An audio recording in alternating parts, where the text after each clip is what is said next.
हमारा जो क्लास है इसको हम लोग बोलते हैं डेरिवेटिव्स ऑफ हाइड्रोकार्बन। इसमें मैंने आपको बताया था अच्छे से कि इसके जो आपके कार्बन होते हैं, नंबर ऑफ जो कार्बन होते हैं, उस नंबर ऑफ कार्बन के हिसाब से इसको क्या किया जाता है, इसको अलग अलग नाम नेम से प्रोनाउंसिएशन दिया जाता है।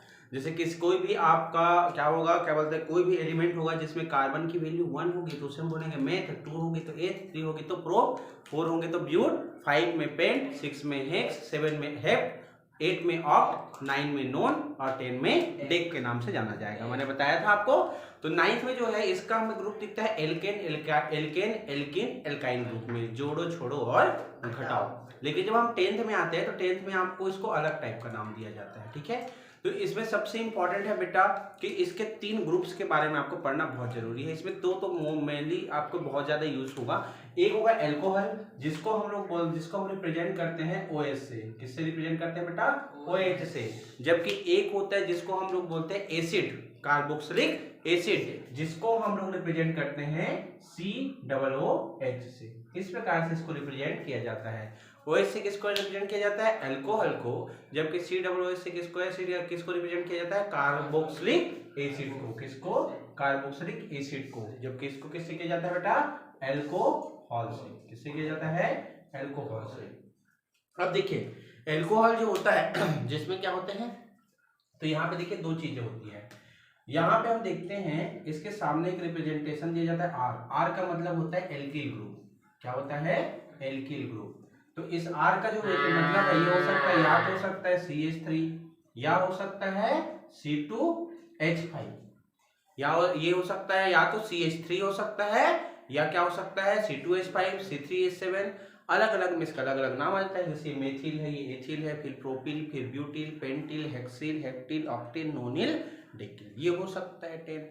अब इसको क्या होता है, जब ये CH3 इसके साथ ऐड हो जाएगा तो ये क्या बनाएगा बेटा? CH3OH। इसको हम लोग क्या बोलते हैं? Methyl alcohol.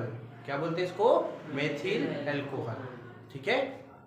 इसके बाद यही जब C2H5 हो जाता है, C2H5OH, तो इसे हम लोग क्या बोलते हैं? Ethyl alcohol. लेकिन ये क्या है? इसके नॉर्मल नेम है। ये क्या है इसके बेटे? नॉर्मल नेम है। बट हमको इसको नॉमिनोक्लेचर होता है, क्वेश्चन यही आता है, प्लीज नेम, प्लीज 2 कार्बनिक एसिड, ठीक है, कार्बनिक alcohol name in their IUPAC नॉमिनोक्लेचर। कहने का मतलब है कि IUPAC नॉमिनोक्लेचर के हिसाब से इसको हमको नाम क्या करना पड़ता है? नॉमिनोक्लेचर करना पड़ता है, इसको नेम देना पड़ता है। IUPAC, ये क्वेश्चन आ सकता है, व्हाट इज IUPAC? IUPAC जो है ये फाउंड हुआ था, IUPAC जो फाउंड हुआ था 1957 में स्विट्जरलैंड में। कहाँ हुआ था बेटा? स्विट्जरलैंड में। इसका फुल फॉर्म होता है international union for pure and applied chemistry. IUPAC का फुल फॉर्म क्या होता है? International union for pure and applied chemistry. ये यही बताता है कि किसका नाम कैसे लिया जाएगा। तो इसका नाम नॉमिनोक्लेचर में इनको कैसे रिप्रेजेंट करेंगे ये बता रहे हैं। तो इन्होंने बताया कि जो नॉर्मली जो सामने में जो आपके एल्किल ग्रुप होते हैं उनका जो नॉर्मल नेम रहेगा उसमें ऑल को ऐड कर देंगे। किसको ऐड कर देंगे बेटा? ऑल। मतलब अल्कोहल में किसको ऐड करेंगे? ऑल को ऐड कर देंगे। किसको? ऑल को। तो इसका नाम क्या पड़ जाएगा? तो इसका नाम पड़ जाएगा मेथेन। C है मतलब एक कार्बन है तो उसको क्या बोलते हैं? मेथेन। तो इसे हम क्या बोलेंगे? मेथेनॉल। क्या हो जाएगा? ये ऑल ऐड हो जाएगा तो क्या हो जाएगा? मेथेनॉल। तो ये हो जाएगा मेथेनॉल, सॉरी ऑल। क्या हो जाएगा? मेथेनॉल। इसके बाद ये क्या हो जाएगा? इसे हम क्या बोलेंगे? एथेनॉल, ठीक है। मतलब इसमें क्या ऐड हो जाएगा बेटा? OL। तो एथेन लास्ट में आता है ई को हटा के हमने क्या ऐड कर दिया? OL ऐड किया, तो इसको क्या बोलते हैं? Methanol, ethanol. जबकि RCOOH इसको हम लोग क्या बोलते हैं? Carboxylic acid. इन्होंने बोला इसको हम लोग इसमें क्या ऐड कर देंगे? तो इसमें ऐड कर देंगे ओइक एसिड। क्या ऐड कर देंगे बेटा? Oic acid. ओइक एसिड इसमें क्या कर देंगे? ऐड कर देंगे, ये बोला था, ठीक है। क्या ऐड कर देंगे? Oic acid. तो देखिए यहाँ पे R है, यहाँ पे C है। अब देखिए यहाँ पे मैं एक एलिमेंट ले रहा हूँ CH3COOH, ये लिखता हूँ। बताइए इसमें नंबर ऑफ कार्बन कितने हो गए बेटा? 2। नंबर ऑफ कार्बन कितने हो गए? 2। और नंबर ऑफ कार्बन 2 हुए मतलब क्या हो जाएगा? एथेन होगा कि नहीं होगा? तो इसका नाम क्या हो जाएगा? तो इसका नाम हो जाएगा एथेनोइक एसिड। क्या हो जाएगा? Ethanoic acid. ठीक है, अगर इसी में एक और हम देखते हैं HCOOH, क्या ऐसा भी होता है क्या सर? जी हाँ, ये भी होता है, HCOOH भी होता है। इसको हम लोग IUPAC नहीं, नॉमेनक्लेचर में इसका नाम क्या हो जाएगा? तो इसको हम बोलेंगे मेथेनोइक एसिड, क्योंकि कार्बन नंबर ऑफ कार्बन कितने हैं? 1। नंबर ऑफ कार्बन क्या है? 1, तो क्या हो जाएगा? Methanoic acid. समझ में आया बेटा? तो ये हो गए IUPAC नॉमेनक्लेचर, मतलब एल्कोहल में ऑल ऐड होगा तो आपका कार्बोक्सिलिक एसिड में क्या हो जाएगा? ओइक एसिड ऐड हो जाएगा। क्या ऐड हो जाएगा? ओइक एसिड जो है वो ऐड हो जाता है। समझ में आया? अच्छे से, क्रिस्टल क्लियर, बहुत बढ़िया। तो ये है पहला है हमारा IUPAC नॉमेनक्लेचर जिससे क्वेश्चन आएंगे।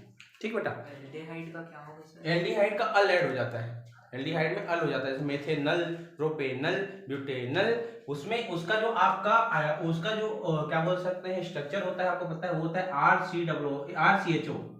क्या होता है बेटा? RCHO। मतलब यहाँ पे अगर हाइड्रोजन ऐड होगा तो क्या हो जाएगा? SCHO। नंबर ऑफ कार्बन कितने हैं?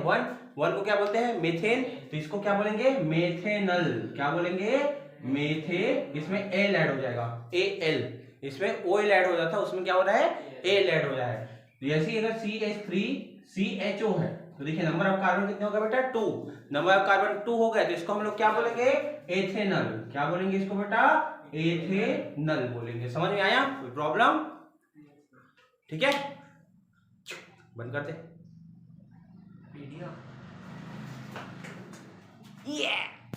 अब हम पढ़ने वाले हैं कि हम विनेगर बनाने का process, what is vinegar and the process of vinegar, हम ये बस पढ़ने वाले हैं। ये क्वेश्चन रहेगा, how to vinegar, what is vinegar and how they are produce. ठीक है, तो विनेगर क्या होता है बेटा? सबसे पहले जैसे हमको विनेगर याद आना चाहिए ना, तो विनेगर जैसे ही आपको मिलेगा, ठीक है, उसमें याद रखना उसे हम बोलते हैं एसिटिक एसिड। विनेगर का जो केमिकल नेम होता है वो क्या होता है बेटा? Acetic acid. ठीक है, तो इसको बनाने के लिए सबसे पहले हमें क्या करना पड़ेगा? इसका केमिकल इक्वेशन, जो कि आपके बुक में, आपके गाइड में अच्छा दिया है कि केमिकल इक्वेशन जो होता है वो कैसे करेंगे। तो इसमें क्या होता है बेटा? देखो, इसको अगर आप यहाँ पे केमिकल इक्वेशन समझ जाओगे तो इसमें से 90% चीजें तो कंप्लीट हो जाएगी। देखिए, इसमें क्या होता है केमिकल इक्वेशन से हमको ये पता चलता है, इसके लिए हमें 2 कंपोनेंट की जरूरत है, 2 एलिमेंट या 2 कंपाउंड की जरूरत है। एक हमको जरूरत है किसका? तो हमें जरूरत है C2H5OH, मतलब इसे हम क्या बोलते हैं बेटा? Ethyl alcohol. हमें क्या चाहिए? एथेनॉल। क्या चाहिए हमको? एथेनॉल। ये एथेनॉल जो है वो ऑक्सीजन, ठीक है, ऑक्सीजन जो होता है इसकी उपस्थिति में, मतलब ऑक्सीजन उसमें क्या होना चाहिए? उपस्थित होना चाहिए, उस समय क्या होना चाहिए? प्रेजेंट होना चाहिए। तो जब एथिल एल्कोहल जो है ऑक्सीजन के प्रेजेंट में, और इसमें जो आपका क्या बोलते हैं उसको कैटिलेशन का काम जो करता है, जो केमिकल इक्वेशन को के जो स्पीड है उसको इंक्रीज करने का काम कौन करता है? इसमें यीस्ट करता है। कौन करता है बेटा? यीस्ट। तो यीस्ट के प्रेजेंट में, ऑक्सीजन एंड यीस्ट के प्रेजेंट में जब इथेनॉल को क्या किया जाता है? वर्क किया जाता है आपस में, तो क्या बनता है? तो हमारा बनता है CH3COOH, और क्या बनता है बेटा? वाटर। ये प्रोड्यूस होता है। वाटर जो होता है उसको हम अलग कर दिया जाता है, और एथिल एल्कोहल आपका एसिटिक एसिड जो होता है उसको क्या कर दिया जाता है? एक कंटेनर में डाल दिया जाता है। यही उसका वर्क होता है। when an ethyl alcohol present with oxygen and yeast, and they are produce vinegar and water. Simple C word है। When ethyl alcohol react with oxygen in the presence of yeast, they are produce vinegar and water. That's a chemical equation. बस हो गया, इसी को थोड़ा बताना। इसके बाद इसको ये जो हमारा ये जो आपका जो बकेट है, बकेट लाइक स्ट्रक्चर हमको यहाँ पे दिख रहा है, उसको हमको क्या करना पड़ेगा? थोड़ा डिस्क्राइब करना पड़ेगा। इसमें क्या क्या है? एक बकेट लेते हैं, इस बकेट में क्या होता है? एक पाइप लगी होती है जिसमें से क्या निकल रहा होता है? एथिल एल्कोहल जो है वो लगातार क्या करता है? बहुत कम मात्रा में, बहुत थोड़े थोड़े मात्रा में इसमें एथिल एल्कोहल डाला जाता है। ये एथिल एल्कोहल जो होता है वो इस कंटेनर में यहाँ से होते हुए कहाँ पहुँचता है? यहाँ पे, ठीक है। और यहाँ पे क्या होता है? वुड होते हैं। क्या होते हैं? वुड, लकड़ी के छोटे छोटे जो चारकोल बोलते हैं उसको, वुड चारकोल। यहाँ पे क्या होता है बेटा? Wooden container. ये वुडन कंटेनर ऑलरेडी होता है, उसके अंदर में क्या होता है? वुड्स होते हैं, ठीक है। और यहाँ पे क्या होता है बेटा? पोरस होते हैं। पोरस किस लिए बनता है? ताकि वहां पे ऑक्सीजन का सप्लाई हो सके। किस लिए बना होता है ये? ऑक्सीजन की सप्लाई के लिए यहाँ पे क्या बना होता है? पोरस। क्या बोला है? एथिल अल्कोहल किसके उपस्थिति में? ऑक्सीजन प्रेजेंट होना चाहिए। तो ऑक्सीजन कहाँ से प्रेजेंट होगा? पूरा पैक कर देंगे, कहाँ से ऑक्सीजन आएगा? इसलिए यहाँ पे क्या बनाए जाते हैं? छोटे छोटे पोरस बनाए जाते हैं, पोरस होल। ठीक है, सब पोरस कहते हैं। यहाँ से ऑक्सीजन जाता है। अब यहाँ से एथिल अल्कोहल जो ऊपर से निकला है वो और ये पोरस आपस में क्या होते हैं? रिएक्ट करते हैं।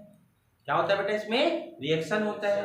अब चूंकि एक ऐसा कंटेनर है जिसमें यीस्ट बनेगा, क्योंकि एथिल अल्कोहल है तो यीस्ट तो बनेगा। यीस्ट क्या होता है? एक प्रकार का बोल सकते हैं फंगई है। तो ये फंगई बनता है जिसको हम बोलते हैं यीस्ट एंजाइम बोलते हैं, जिसको यीस्ट एंजाइम।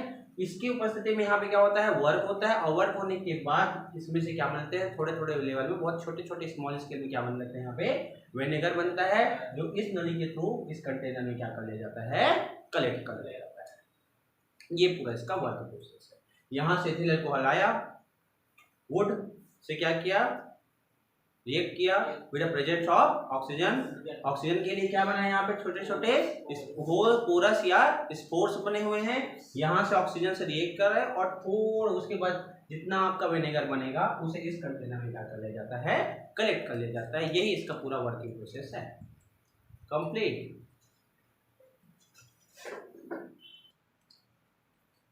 तो बेटा अगला होता है सोप। इसके बारे में पढ़ते जल्दी से बताते हैं। सोप। सोप क्या होता है? सोप दो टाइप के होते हैं। एक होता है हार्ड सोप और दूसरा होता है क्या? Soft soap. क्या होता है?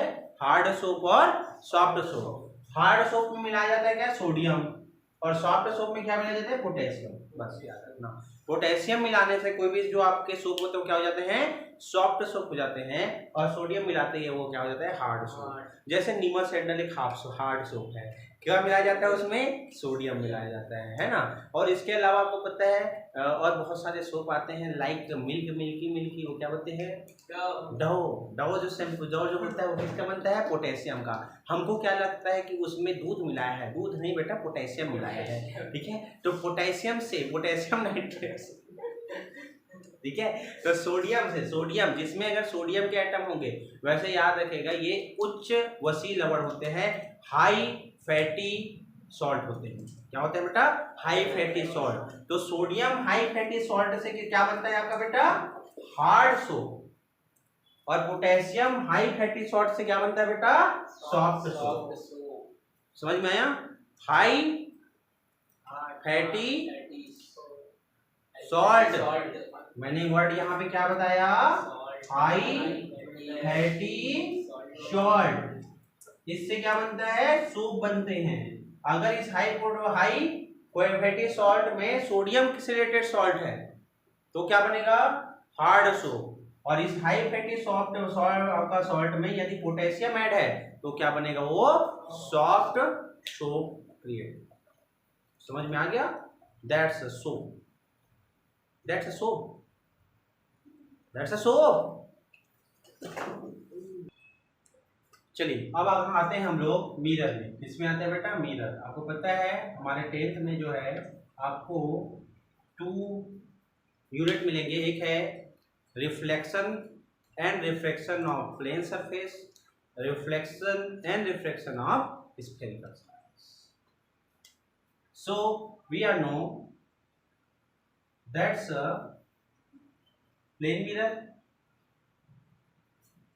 that's a plain mirror, no, that's a glass, plain glass, but we are know have a one side silver coating, now they are called plain mirror.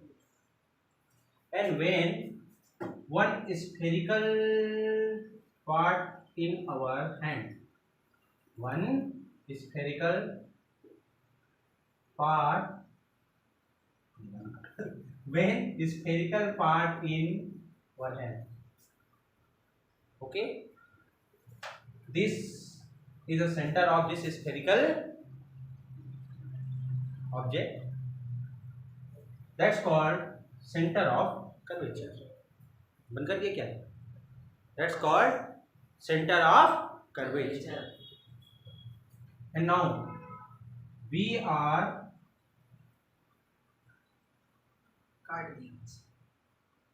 cutting this spherical part and this point to touch in their principal path.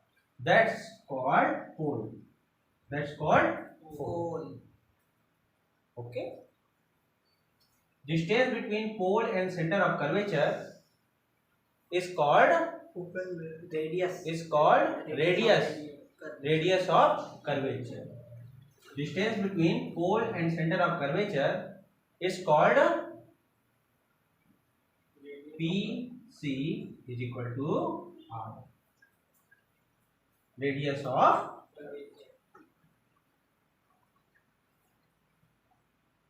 distance between pole and center of curvature is called radius.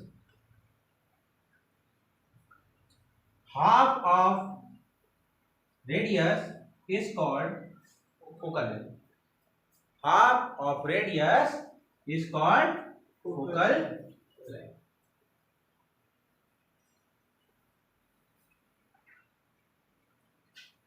First corner add to second corner, and this area is called aperture. This area is called aperture. Okay. Distance between pole and center of curvature is called radius. Half of radius of curvature is called focal length. The center of any sphere part is called center of curvature, and half of radius is called. Okay, that's the main point of spherical mirror. There are two types of spherical mirror. First is when coating is outer side, that's called concave. That's called concave mirror. That's called concave mirror. And coating of this type, this part, now that's called convex mirror. Okay, that's a concave and convex mirror. So that's a plane mirror, that's a spherical mirror. Plane mirror has a plane, and any point whose object in an incident and touch of the plane surface, they have reflected to same medium. So in incident ray of touch in a plane surface and reflected in a same medium is called reflection. Same medium is called, that's a important word, same medium. Incident ray touch a plane surface and reflected in a same medium is called reflection. Law of reflection. There are two law of reflection. That's ray. This ray is called incident ray, and this ray is called reflected ray. And putting the one line, that's called normal line. Okay. Normal line and incident ray, between the angle between normal line and incident ray, it's called angle of incidence. And between the angle of normal line and reflected ray, it's called ray of a reflective angle. That's called reflective angle or angle of reflection. There are two laws. Law of reflection. There are two laws. First, incident ray, reflective ray, and normal line are same plane. Same plane. Same plane. Incident ray, reflective ray, and normal line are same plane, and angle of incident is equal to angle of reflection. Angle of incident is equal to angle of reflection. That's the two law of reflection. Now we are know that's a reflection. But what is refraction? When one glass, one plane mirror, suppose one plane mirror, that's a plane. That's the angle of A. That's a incident ray touch in a plane surface, and that's a glass. This is a glass. This is a glass. So this is a rare medium, and this is dense medium. When incident ray touch in a plane surface, so that's a medium change. Light have passed to rare medium and through to dense medium. So incident ray touch in a plane surface and towards normal. That's a law of reflection. Incident ray touch in a plane surface, light ray have passed to rare medium to dense medium, rare medium to dense medium. So refractive ray are towards to normal. Towards to normal. Now we are put normal line. That's angle between normal line and incident ray, that's called incident angle of incident, and angle between normal line and refractive ray, it's called refractive angle. So have there two laws, two refractive law. First, incident ray, normal line and refractive ray are same plane. Incident ray, refractive ray and normal line are same plane. Okay? Same point. No, same point. हाँ, same plane भी हो सकता है. Same. Yes. Okay. Second क्या हुआ?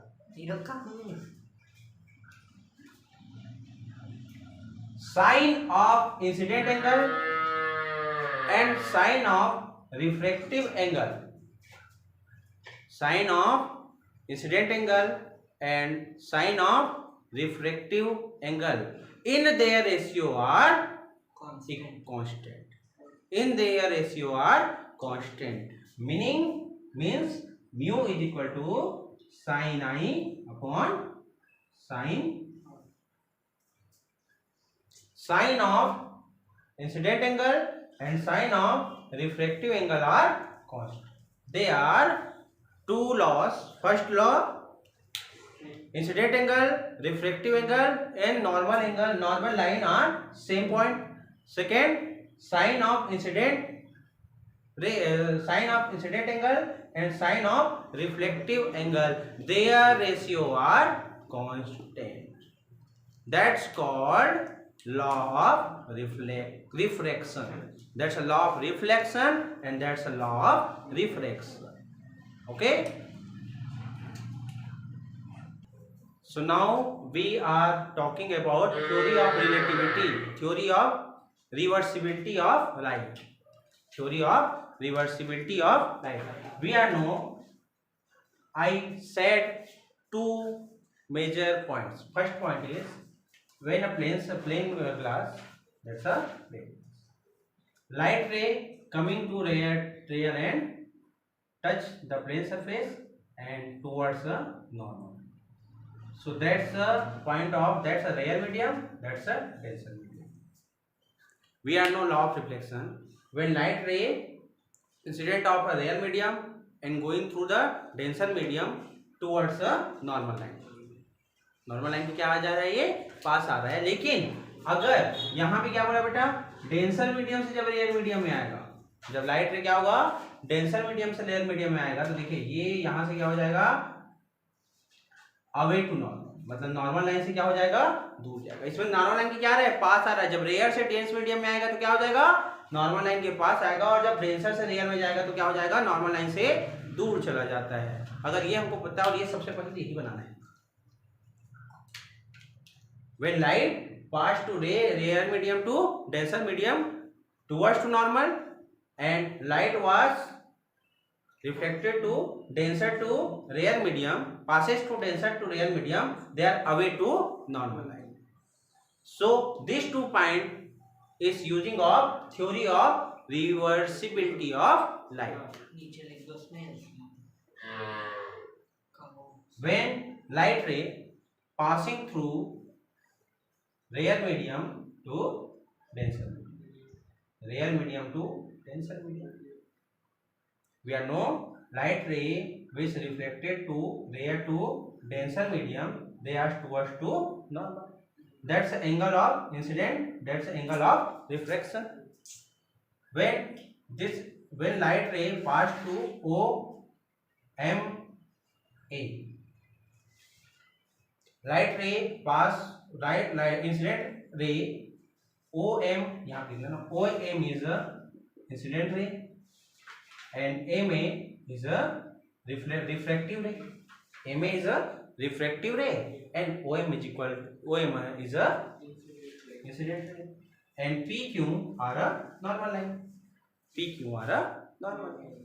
When first condition OM, that's a incident angle, O से M आया, M से कहाँ गया, A में, रेयर से कहाँ पहुंच रहा है बेटा, डेंसर में, रेयर मीडियम से कहाँ रहा है, डेंसर मीडियम में, रेयर मीडियम से जब डेंसर मीडियम में आता है तो क्या आता है, टुवर्ड्स नॉर्मल। अब इसी को हम लोग क्या कर दिया, अपोजिट कर दिए। अब क्या हो रहा है, द इमर्जेंस रे, इसको हम इमर्जेंस रे बोलते हैं। अगर हम AM, ये क्या हो गया, इंसिडेंट रे हो गया, और MO क्या हो जाएगा बेटा आपका, क्या हो जाएगा यहाँ पे, MO ये हो जाएगा रिफ्रैक्टिव एंगल। क्यों, क्योंकि हमें पता है, देखो यहाँ पे कंडीशन क्या है, दोनों कंडीशन फुलफिल हो रहे हैं। अगर रेयर से डेंसर में आ रहा है तो क्या आ रहा है, टुवर्ड्स नॉर्मल, और जब डेंसर से रेयर में जा रहा है तो अवे टू नॉर्मल। तो देखिए जब ये क्या आ रहा है, रेयर से डेंसर में आ रहा है तो क्या आ रहा है, टुवर्ड्स नॉर्मल, नॉर्मल लाइन की क्या आ रहा है, पास में आ रहा है। और जब ये क्या हो रहा है, डेंसर मीडियम से रेयर मीडियम में जा रहा है तो क्या, देखो टुवर्ड्स नॉर्मल, नॉर्मल लाइन की क्या जा रहा है, दूर जा रहा है। इसी को हम लोग बोलते हैं theory of reversibility of light. मतलब जो पाथ इसने आते हुए जो देखा है वही वह जाते हुए भी देखेगा, इसी को बोलते हैं थ्योरी ऑफ रिवर्सिबिलिटी। यही आपका बुक में दिया हुआ है, समझ में आया, क्लियर। दैट्स, इन 2 लाइन को पहले लिखना ही पड़ेगा आपको, ये दोनों चित्र बनाना है, उसके बाद इसको बना के फिर इसको थ्योरी को प्रूव कर देना, सिंपल। ओके, अगला है, तो अगला हम लोग देख रहे हैं बेटा, आपने, मैंने सबसे पहले इसमें बताया था स्फेरिकल मिरर में, स्फेरिकल मिरर 2 टाइप्स के होते हैं, एक होता है कॉनकेव, एक होता है कॉन्वेक्स। कॉनकेव, कॉन्वेक्स, अगर हम इस तरफ से कोटिंग कर देते क्या हो जाता है, ये कॉनकेव, और ये कोटिंग अगर इस तरफ से हो जाएगी तो इसका बोलेंगे कॉन्वेक्स, ठीक है। ये इसका रेडियस सेंटर ऑफ कर्वेचर होता है। मैंने अभी बताया कि स्फेरिकल पार्ट में अगर हम उसे डिवाइड कर दें तो उसका जो सेंटर होगा, स्फीयर का जो सेंटर है वही उसका क्या कहलाता है, सेंटर ऑफ कर्वेचर कहलाता है। सेंटर ऑफ कर्वेचर को अगर हम यहाँ से पॉइंट किसी पॉइंट में मिलाते हैं तो पॉइंट को हम लोग कहते हैं क्या, pole. Distance between pole and centre of curvature is called radius, centre of radius, that's called centre of radius, and half of radius is called focal length, half of length is called, half of radius is called focal length, and that's called aperture, ठीक है। But now we are know when any object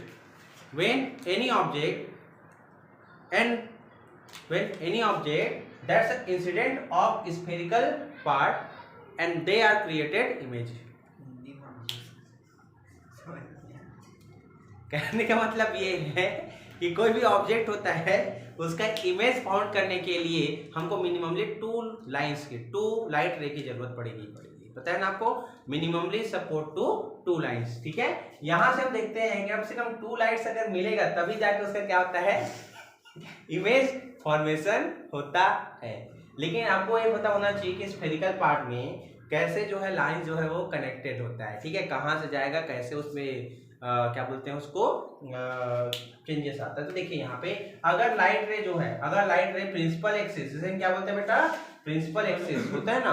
अगर कोई light रे principal axis के क्या है, parallel है, तो पैरेलल अगर लाइट रे है तो किससे होकर जाएगा, फिर वो फोकस लेंस से होकर जाता है। कोई भी लाइट रे जो प्रिंसिपल लाइट की क्या है, पैरेलल है, वो कहां से होकर जाएगा, फोकस से होकर जाता है। कहां से होकर जाता है बेटा, फोकस से। और अगर कोई लाइट रे फोकस से होकर जा रहा है, प्रिंसिपल एक्सिस के क्या हो जाता है, पैरेलल हो जाता है। अगर कोई लाइट रे क्या हो रहा है, कोई भी लाइट रे जो फोकस से होकर जाता है, क्या होता है, प्रिंसिपल एक्सिस के क्या हो जाता है, पैरेलल हो जाता है। अगर कोई लाइट रे सेंटर ऑफ कर्वेचर से टच होकर जाएगा तो सेंटर ऑफ कर्वेचर से टच होकर सेंटर ऑफ कर्वेचर में क्या हो जाता है, वापस आ जाता है। ये चीजें मैंने आपको बताया था। When any light ray who is the parallel of the principal axis they are touch in a focal point. When any light ray who touch in a focal point, that's a parallel of that light ray parallel of the principal axis, and any light who touch the center of curvature towards and backward of the center of curvature। समझ में आया? हमको तो ऐसी पढ़ाया गया है, towards the centre of curvature and backward the centre of curvature. कहने का मतलब है जो लाइट रे सेंटर ऑफ कर्वेचर पे होकर टच होकर आएगी वो उसी में क्या चली जाती है, वापस चली जाती है। ये 3 कंडीशन होते हैं। और कोई भी लाइट को हमें क्या करना है, किसी भी आपका ऑब्जेक्ट का इमेज फॉर्मेशन करना है, उसके लिए मिनिममली हमें कितने लाइट रे की जरूरत पड़ती है बेटा, 2 लाइट रे। अगर 2 लाइट रे हमारे पास है तो हम इजिली क्या कर सकते हैं बेटा, उसका इमेज फॉर्मेशन कर सकते हैं। अब देखिए इसमें कैसे इमेज फॉर्मेशन होता है ना। तो आपको मैंने 5 कंडीशन बताए थे सेंटर ऑफ कर्वेचर के, 5 कंडीशन थे। कैसे वो कंडीशन होते हैं एक बार पूरा बनाया था, शायद इक्वेशन आ सके तो आ जाए तो बहुत बढ़िया। ये देखिए कॉन्केव लेंस का बता रहे हैं ना, तो कॉन्केव लेंस में ये देखिए, ये कॉन्केव लेंस है, ये है आपका सेंटर ऑफ कर्वेचर और इसके पैरेलल ये है आपका इसका क्या, फोकस लेंस। ठीक है, यहाँ पे जब लाइट रे इनफाइनाइट में होती है, कहाँ होती है बेटा, इनफाइनाइट में। देखिए यहाँ से जब इनफाइनाइट से क्या आता है आपका लाइट रे इमर्ज होता है। देखिए ये लाइट रे आया, ये टकराया, यहाँ पे भी एक लाइट रे आया, ये टकराया और किससे होकर जाएगा बेटा, फोकस से टच होकर जाएगा। मतलब इनफाइनाइट में अगर कोई भी ऑब्जेक्ट इनफाइनाइट में होगा तो उसका इमेज का फॉर्मेशन कहाँ होगा बेटा, फोकस में। कहाँ होता है, फोकस में। मतलब ऑब्जेक्ट अगर इनफाइनाइट में होगा तो उसका इमेज फॉर्मेशन कहाँ होगा बेटा, फोकस में होता है। अगर लाइट रे क्या है आपका, देखिए सेंटर ऑफ कर्वेचर, अगर लाइट रे कहाँ हो रही है बेटा, सेंटर ऑफ कर्वेचर और इनफाइनाइट के क्या है बेटा, बीच में, यहाँ पे है कोई भी ऑब्जेक्ट। ठीक है, तो इसका इमेज फॉर्मेशन कहाँ होगा, ये देखिए फोकस से होकर जा रहा है। तो देखिए एक लाइट रे कहाँ से होकर जाएगी, फोकस से, दूसरा लाइट रे कहाँ से होकर जा रहा है, सेंटर ऑफ कर्वेचर से, तो वहीं पे वापस आ जाएगी। तो इमेज फॉर्मेशन कहाँ हो रहा है, सेंटर ऑफ कर्वेचर और फोकस के बीच में। मतलब ऑब्जेक्ट अगर इनफाइनाइट और सेंटर ऑफ कर्वेचर के बीच में होगा तो आपका इमेज फॉर्मेशन कहाँ होगा बेटा, फोकस और सेंटर ऑफ कर्वेचर के बीच। मतलब इमेज फॉर्मेशन होगा फोकस और सेंटर ऑफ कर्वेचर के बीच, जब ऑब्जेक्ट जो होगा वो कहाँ होगा, इनफाइनाइट और सेंटर ऑफ कर्वेचर के बीच हो। अब आते हैं कि सेंटर ऑफ कर्वेचर में ही हो तो कहाँ होगा सर, अगर ऑब्जेक्ट जो है सेंटर ऑफ कर्वेचर में ही दिया है तो कहाँ होगा, कॉन्केव लेंस में। तो देखिए ये है आपका सेंटर ऑफ कर्वेचर, मतलब अगर कोई ऑब्जेक्ट सेंटर ऑफ कर्वेचर में ही है तो उसका इमेज फॉर्मेशन कहाँ होगा, यही हमारा क्वेश्चन है ना। तो देखिए एक लाइट रे टकराया, फोकस से होकर गया, दूसरा लाइट फोकस से होकर जाएगा, फोकस से टकराया तो क्या हो जाएगा, प्रिंसिपल एक्सिस के पैरेलल। मतलब कि सेंटर ऑफ कर्वेचर में अगर कोई ऑब्जेक्ट होगा तो उसका इमेज फॉर्मेशन कहाँ होगा, सेंटर ऑफ कर्वेचर में ही होता है। मतलब इमेज और ऑब्जेक्ट दोनों कहाँ होंगे, सेंटर ऑफ कर्वेचर में होते हैं। ये हो गया इसके कौन से condition, third condition. Fourth condition क्या बोलता है कि अगर ऑब्जेक्ट जो होगा, ऑब्जेक्ट सेंटर ऑफ कर्वेचर और फोकस के क्या हो, बीच में हो, तो इसका इमेज फॉर्मेशन कहाँ होगा। तो ये देखिए यहां से एक लाइट रे हुई, टकराई और कहां गई, इस तरफ से उसके पैरेलल चली गई। ठीक है, दूसरा लाइट रे आपको पता है यहां से टकराएगी और ये क्या हो जाएगी, इसके पैरेलल आ जाती है। मैंने ये बताया था अगर पोल से टकराती है तो ये क्या हो जाते हैं, ये एक प्रकार से रिफ्लेक्शन का काम करता है, ना ही रिफ्लेक्शन का, बिल्कुल जैसे प्लेन सरफेस में रिफ्लेक्शन होता है वैसे से रिफ्लेक्शन होता है। तो अगर पोल से टकराएगा क्या हो जाएगा, जिस एंगल में आए हैं उस एंगल में क्या हो जाएगा, रिफ्लेक्टिव हो जाएगा। तो यहाँ पे इसका इमेज फॉर्मेशन कहाँ होता है बेटा, सेंटर ऑफ कर्वेचर और इनफाइनाइट के बीच में होता है। समझ में आया। इसके बाद लास्ट कंडीशन जो होता है अगर फोकस में होगा तो क्या हो जाएगा, वो इनफाइनाइट में चला जाता है। तो इस प्रकार से आपके 5 कंडीशन बनते हैं किसी भी के इमेज फॉर्मेशन के, ये चीज याद रखना है अपन को। बनाने का तरीका। अब आते हैं, इसके बाद आता है बेटा अगला है साइन कन्वेंशन। बहुत इंपॉर्टेंट है, इसको न्यूमेरिकल सॉल्व करने के लिए इसका साइन कन्वेंशन सबसे ज्यादा इंपॉर्टेंट होगा। ठीक है, अब आपको मैं ट्रिक के जरिए इसको पूरा याद करा दूंगा। ट्रिक मैं बताता हूं, देखिए ये है आपका कॉन्केव और ये है आपका कॉन्वेक्स। ठीक है, कॉन्केव में मैंने क्या बताया था, ये इसका कोटिंग कहां पे होता है बेटा, यहाँ पे, और इसमें कोटिंग कहां पे होता है, यहाँ पे। यहाँ पे बहुत अच्छे से समझना क्या होगा। यहाँ पे हम क्या देख रहे हैं, देखिए ये ऑब्जेक्ट है, ठीक है, यहाँ पे बहुत अच्छे से मैं ट्रिक बताने वाला हूँ, बहुत अच्छे से समझना। अभी मैं जो आपको 5 कंडीशन बताया हूँ, इसका कारण ये है कि आपको इमेज फॉर्मेशन कैसे होता है ये बताना है, बस ये समझना। इमेज फॉर्मेशन का जो तरीका बताया है उसी से आपका न्यूमेरिकल सॉल्व हो सकता है, इसलिए बहुत अच्छे से समझना। पहले तो साइन कन्वेंशन अच्छे से समझ लो, बहुत अच्छे से। साइन कन्वेंशन हम समझते हैं तो याद रखेगा, ये पॉइंट है सब कुछ के लिए, है ना, तो याद रखेगा जब हम पोल से लेफ्ट की तरफ जाएंगे, तो साइन क्या लगेगा, माइनस। पोल से अगर हम लेफ्ट की तरफ गए तो क्या लगेगा बेटा, माइनस साइन। अगर पोल से हम किस तरफ गए, राइट की तरफ, तो क्या होगा, प्लस। पोल से राइट की तरफ जाने पे क्या होगा, प्लस, और पोल से लेफ्ट की तरफ जाने पे क्या होगा, माइनस। तो अगर हम अपवर्ड जाते हैं, मतलब ऊपर की तरफ जाते हैं, तो क्या होगा बेटा, प्लस।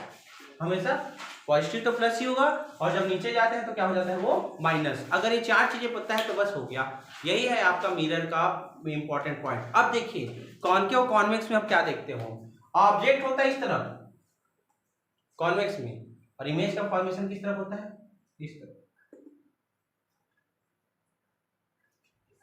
ऑब्जेक्ट इस तरफ होगा, इमेज का फॉर्मेशन किस तरफ होता है, इस तरफ। कॉन्केव में आप क्या देखते हो, 5 कंडीशन ऐसे आते हैं जब इमेज भी इधर ही होगा और ऑब्जेक्ट भी इधर ही होगा, इमेज भी इधर ही होगा और ऑब्जेक्ट भी इधर ही होगा। देखिए मैंने बोला था इनफाइनाइट वाला, इनफाइनाइट में भी ऑब्जेक्ट का इमेज कहां बना था, फोकस में, मतलब इधर ही बना था। सेंटर ऑफ कर्वेचर और इनफाइनाइट के बीच था, तो इमेज का फॉर्मेशन कहां हुआ था बेटा, फोकस और सेंटर ऑफ कर्वेचर के बीच। इस चीज को याद रखना, भूत काम आता है न्यूमेरिकल में।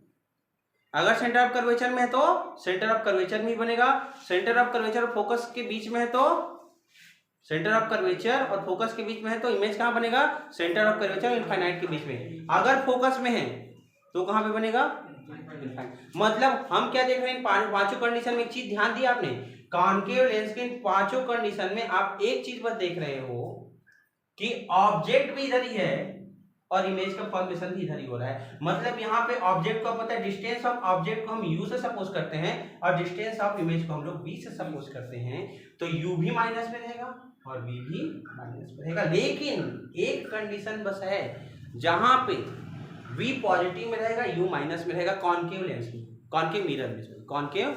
वो कौन सा कंडीशन होगा, जब ऑब्जेक्ट फोकस और प्रिंसिपल आपका जो पोल है उसके बीच में हो। अगर यहाँ पे ऑब्जेक्ट यहाँ पे है, फोकस और किसके बीच में है, पोल के बीच में है, तो यहाँ पे इमेज फॉर्मेशन इस तरफ होता है। मतलब यहाँ पे क्या हो जाएगा बेटा, पॉजिटिव। मतलब एक कंडीशन बस है कि जहाँ पे ऑब्जेक्ट जो होगा उसका जो इमेज बनेगा वो क्या रहेगा, पॉजिटिव में कॉन्केव, इसमें मतलब कि यहाँ पे ऑब्जेक्ट तो माइनस यू में रहेगा पर जो आपका इमेज होगा वो किसमें हो जाएगा, प्लस यू। समझ में आया, एक बस कंडीशन रहेगा। अब उसको जब क्वेश्चन पढ़ोगे तो समझ में आएगा बहुत अच्छे से, इसको समझ। आपके बुक में जो क्वेश्चन दिए हैं उन सारे क्वेश्चनों को हम लोग खासकर न्यूमेरिकल क्वेश्चन को सॉल्व कर लेते हैं। इसके लिए आपको 2-3 फॉर्मूले और पता होने चाहिए, ठीक है। तो 2-3 फॉर्मूले में आपके ये फॉर्मूले हैं, एक है आपका ये याद रखिएगा स्फेरिकल का है, स्फेरिकल का क्या है ना, तो स्फेरिकल का ही है, ठीक है। तो यहाँ पे आपको 3 फॉर्मूले या 2 फॉर्मूले, 3 फॉर्मूले तो आपको पता होना चाहिए। एक होना चाहिए power, what is power, power is equal to 1 upon focal length, ठीक है, power is equal to 1 upon focal length and focal is equal to r upon 2।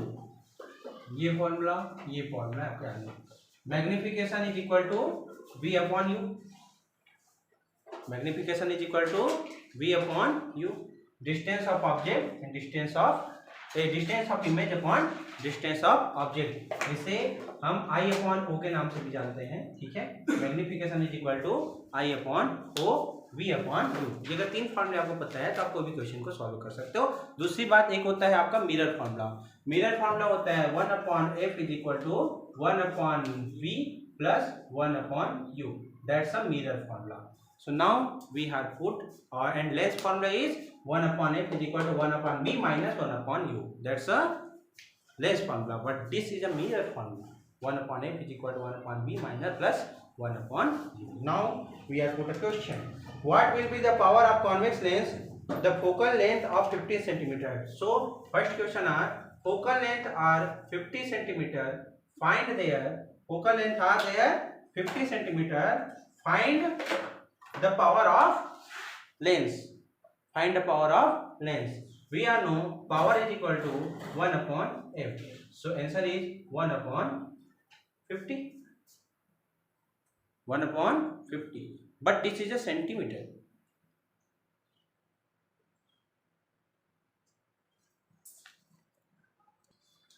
So that's a 50 centimeter. Now question are the focal length of convex lens. We are know the convex lens focal length are positive. The convex lens focal length are positive. We are know that's a convex lens.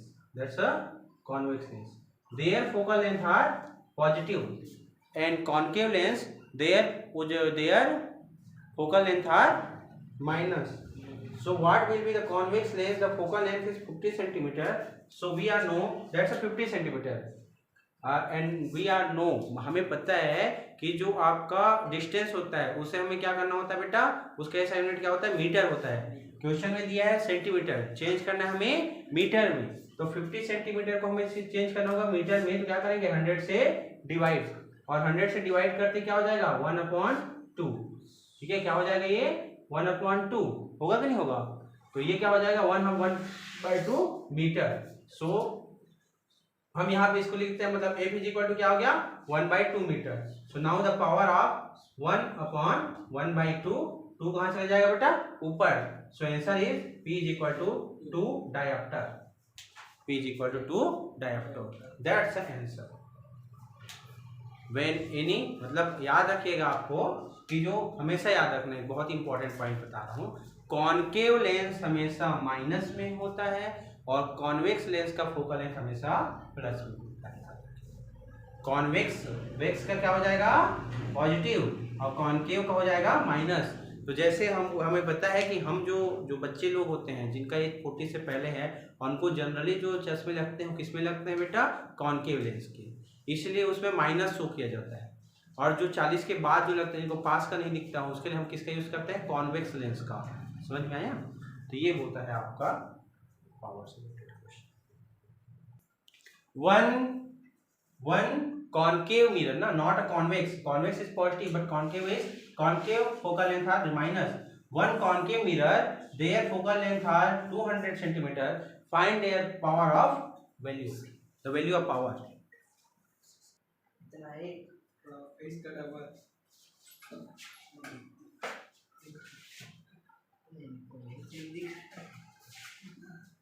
मतलब एक और पढ़ रहे हैं.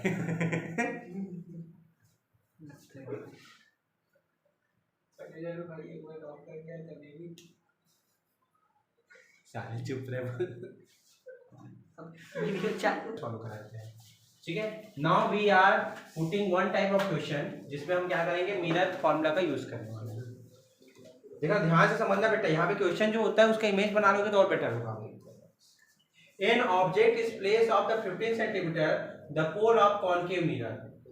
This is a concave mirror, this is a concave mirror, and this is a pole. ठीक है, ये क्या है, पोल है. बोला क्या जा रहा है कि इस पोल से 15 सेंटीमीटर में, कहाँ पे बेटा 15 सेंटीमीटर में एक ऑब्जेक्ट रखा हुआ है. ठीक है, पोल से कितने सेंटीमीटर बेटा 15, मतलब u की वैल्यू क्या मिली 15 सेंटीमीटर. ठीक है, u की मिल गई हमें 15 centimetre. The pole of concave mirror, focal length है 10 सेंटीमीटर. इसका फोकल लेंथ कितना बता रहा है बेटा 10 सेंटीमीटर बता रहा है. फोकल लेंथ कितना बन रहा है आपका 10 सेंटीमीटर, मतलब f जो है 10 सेंटीमीटर में है. ठीक है, इसमें बता रहा है what is the size position nature and magnification of the image. What is the size position nature and magnification of the image, ये हमको बताना है. ठीक है, तो पहले तो आपको ये पता होना चाहिए ये है ऑब्जेक्ट बेटा, ये फोकस लेंथ. अगर ये फोकस लेंथ 10 सेंटीमीटर है तो पक्का इसका सेंटर ऑफ कर्वेचर कहाँ पे होगा, अगर पूछता तो सेंटर ऑफ कर्वेचर कहाँ पे पूछेगा तो क्या बताओगे? 20 सेंटीमीटर। सही है, तो पता है ना, फोकस का ठीक डबल होता है सेंटर ऑफ कर्वेचर। मतलब और आपको पता है सेंटर ऑफ कर्वेचर, ये सेंटर ऑफ कर्वेचर है और ये फोकस है और उसके बीच में ऑब्जेक्ट है, तो इसका इमेज कहाँ बनेगा? सेंटर ऑफ कर्वेचर और इनफाइनाइट के बीच में।